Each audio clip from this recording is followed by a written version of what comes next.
Hey everyone, it's time to read Chapter 9 of The Westing Game. Chapter 9 is titled Lost and Found. Early the next morning, a typed index card was tacked to the elevator's back wall. Lost. Important business papers of no value to anyone but the owner. Please return to Sedale Pulaski 3C. No questions asked. The shorthand notebook was not returned, but the idea of a bulletin board was an instant success. By late afternoon, the elevator was papered with notices and filled with tenants facing sideways and backwards, reading as they rode up and down. Lost, silver cross on filigree chain, topaz pin and earrings, gold-filled cufflinks. Return to Grace Windsor Wexler 3D. Reward. All players willing to discuss sharing their clues come to the coffee shop tomorrow, 10 a.m.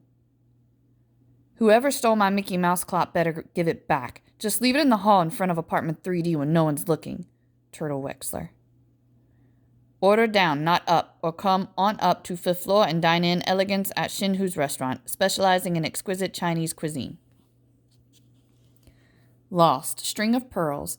Sentimental value. If found, please bring them to apartment 2C. Thank you. Flora Bombach. Dressmaking and alterations reasonably priced. Found 6 clues. The following clues, printed on squares of Westing toilet tissue, were found in the 3rd floor hallway.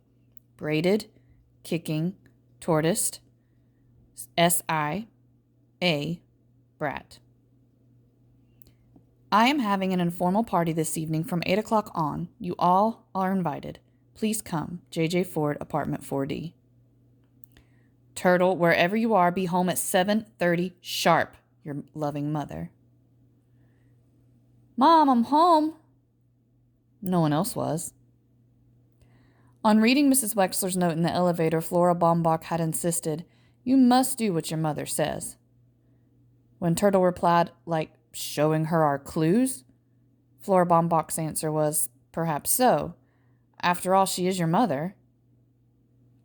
Flora Bombach was so sappy, always smiling that dumb smile and always so polite to everybody, and so timid. When they had finally reached a snowbound broker, Flora Bombach was so nervous she dropped the telephone. Turtle had to admit to some nervousness herself, but it was the first real order she had ever placed.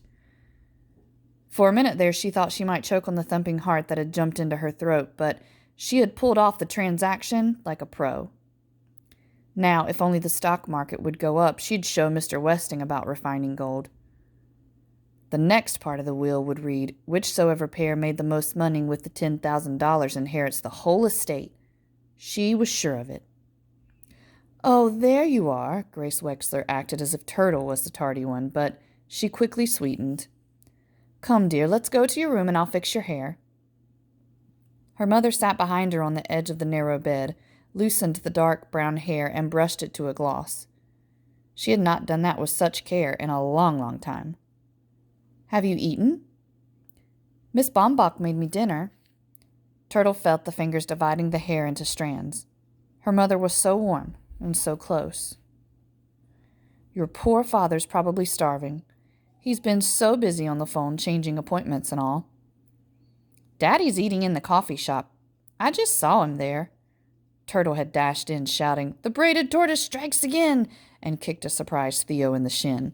It was Doug not Theo, who made the sign. Her mother twisted the 3 strands into a braid. I think you should wear your party dress tonight. You look so pretty in pink. Pretty?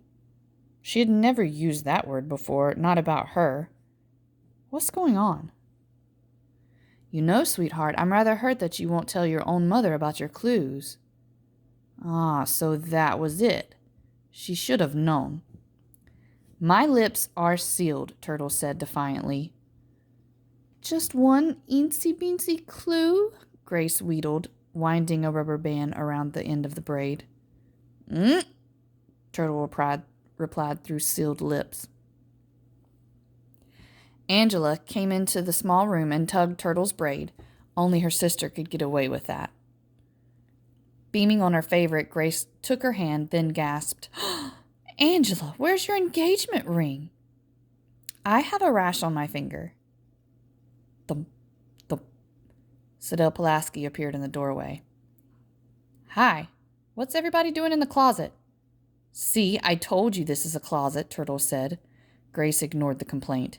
It did no good being nice to that ungrateful child, never satisfied and always whining about something or other. Oh, hello, Mrs. Pulaski. I've been feeling a bit weakly, thank you, but nothing can keep me from a party. Sadell's crutch was painted in black and white squares to match her black and white checkered dress. Her large hoop earrings were also black and white. The white one dangled from the left ear and the black one from her right.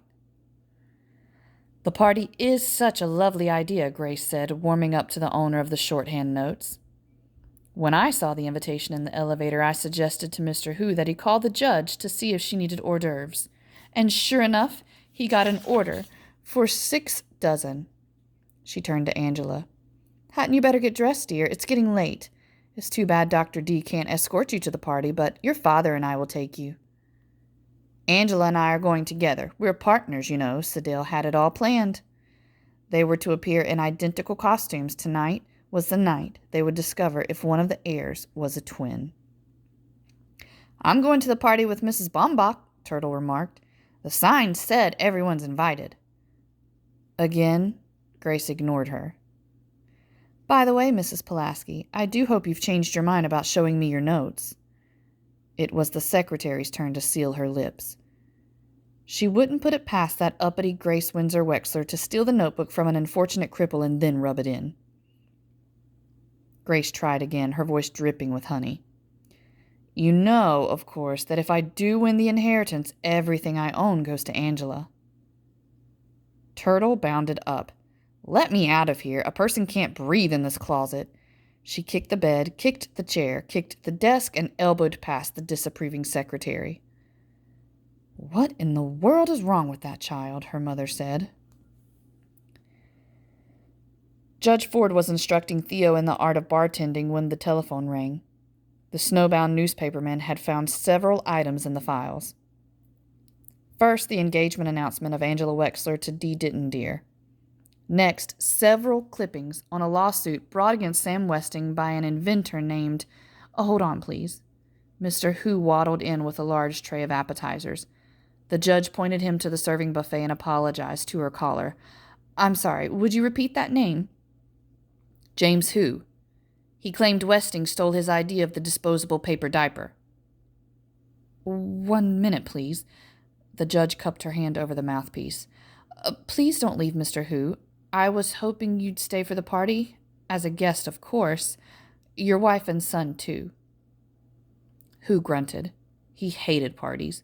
He had seen his fill of people eating and drinking and acting like clowns and jabbering like... So that's it. Jabbering and dropping clues.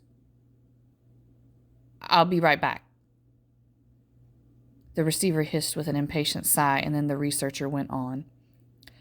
I've got a thick file of sports items on another Hu, a Doug Hu. Seems he runs a pretty fast mile for a high school kid. That's all I could find on the names you gave me, but I still have stacks of Westing clippings to go through. Thank you so much. The doorbell rang.